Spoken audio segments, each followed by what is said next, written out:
With cybersecurity threats on the rise, companies are scrambling to respond, creating an urgent demand for experts in the field. It's estimated the damage from cyber crimes will be into the trillions of dollars by the end of 2021, as the gap between qualified cybersecurity professionals and unfilled positions continues to grow.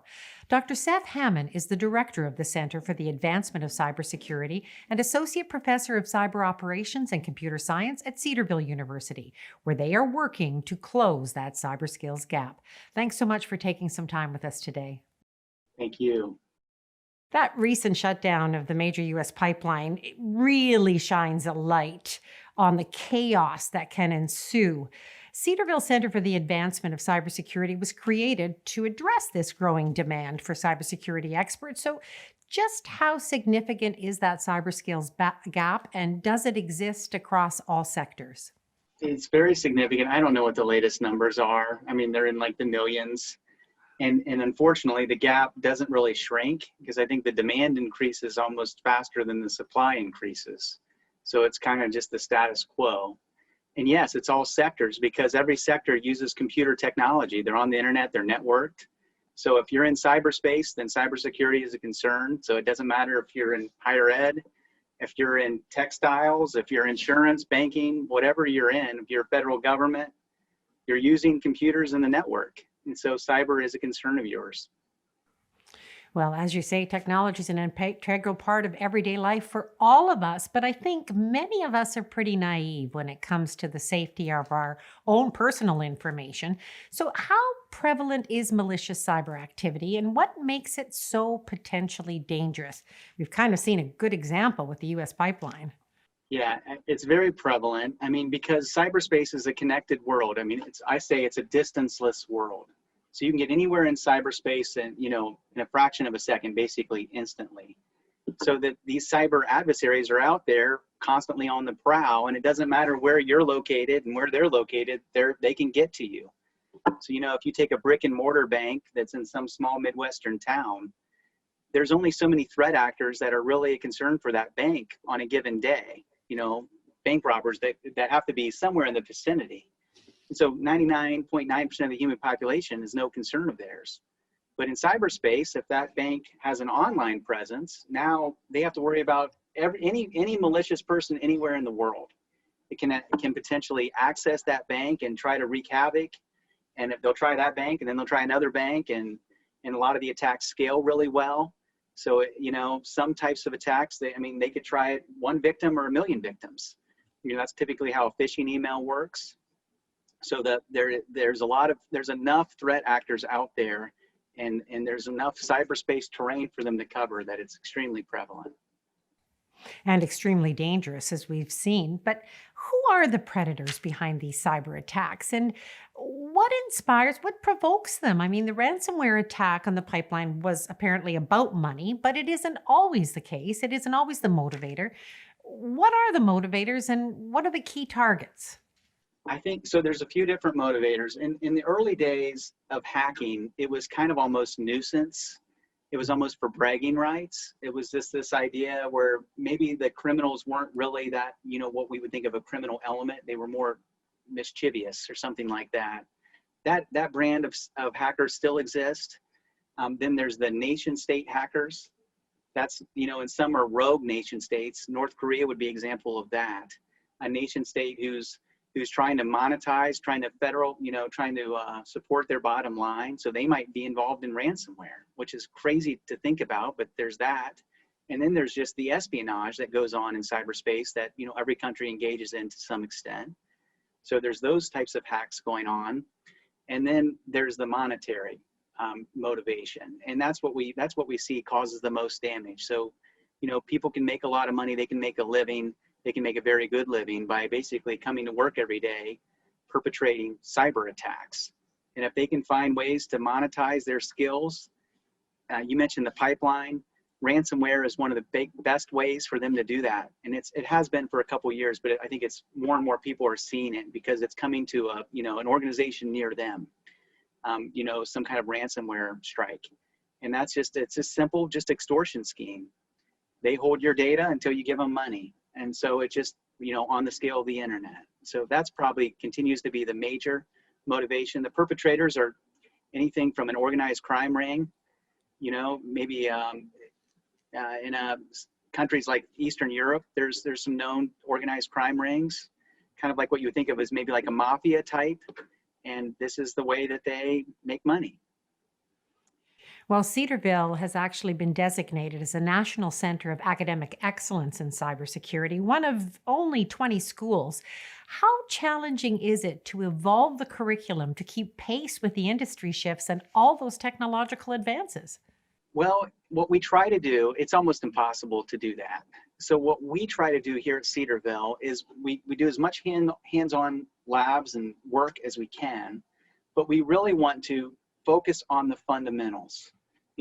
What is cyberspace? How does cyberspace work? How do operating systems work? How does the computer network work? How do programming languages work? So our degree program is very computer science based. So you take really just a deep dive understanding of how computer science works. And then you add on to that some examples of hacking. You get a good dose of cryptography. Cryptography is how we keep information safe. It's kind of like a safe in the real world. It's cryptography. That's what we do for data. That's how we secure it. Very important. And essentially, we help them to be on a level playing field with the bad guys, because that's what they're doing. They're getting down deep enough into the technology that they can find the vulnerabilities. And if you're just an average computer user, they can operate underneath you. So you don't even know they're there in the background, because you don't understand really how does your computer work? How does the network work? So you're kind of a sitting duck to be a victim of an attack. But if we train you and we educate you in kind of all the fundamentals, then you add some cyber onto that, give them a kind of an adversarial mindset, and then they can go out there and then they can kind of do the hand-to-hand combat with the bad guys. Well, as you say, there's a number of factors that set the Cedarville program apart, which has earned it this important designation. The program is in close proximity to the Wright-Patterson Air Force Base, which is a hub of cybersecurity as well. Why is that significant? Well, so heavier than air flight was invented 20 miles from Cedarville. And that invention, I mean, it can't be overstated. The Wright brothers grew up near here in the late 1800s. They didn't go to Cedarville. We were around then, and this was in their neck of the woods, but they didn't go to college at all, which is amazing because they outdid all the engineers of their time, and they financed their operation by selling bicycles, repairing and selling bicycles. And meanwhile, they were up against the Smithsonian and all these high-powered, heavily funded organizations, but they're the ones that cracked the code. And where they proved out their invention was 20 miles from here, a place called Huffman Prairie. It was a family friend, and it was a friendly place to fly early aircraft. And on that hollowed ground sits one of the largest and most complex Air Force bases in the world today, which is called Wright-Patterson Air Force Base, the Wright because of the Wright brothers. And so the Air Force, and the United States Air Force, is heavily involved in cybersecurity. They're very technologically advanced. They've been doing cyber for a long time, and having them in our backyard is a huge asset for us because there's tons of jobs, research. The Air Force's graduate school is there. The National Air and Space Intelligence Center is there. The Air Force research laboratories are there. So having that in our backyard has helped us kind of have opportunities for both faculty and students. I love that you call cybersecurity experts guardians of the cyber galaxy. So what does it take to prevent attacks and secure cyberspace while protecting the rights of individuals at the same time? And what are the consequences if we do not? I think that it takes a type of cyber we teach, which is the really hand-to-hand combat cyber. There's a lot of need for cyber all over the place. I mean, from installing firewalls in an organization and configuring computer systems correctly, but then getting down in the weeds, finding vulnerabilities, patching vulnerabilities before the bad guys do. That's way more technical. So you definitely need technical skills. You need an acumen for that type of, maybe kind of a math or logic-based thinking.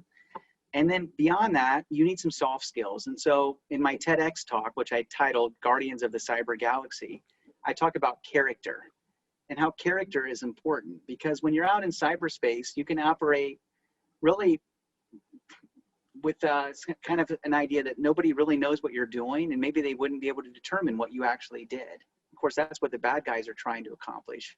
But the good guys, that might be a temptation for them as well.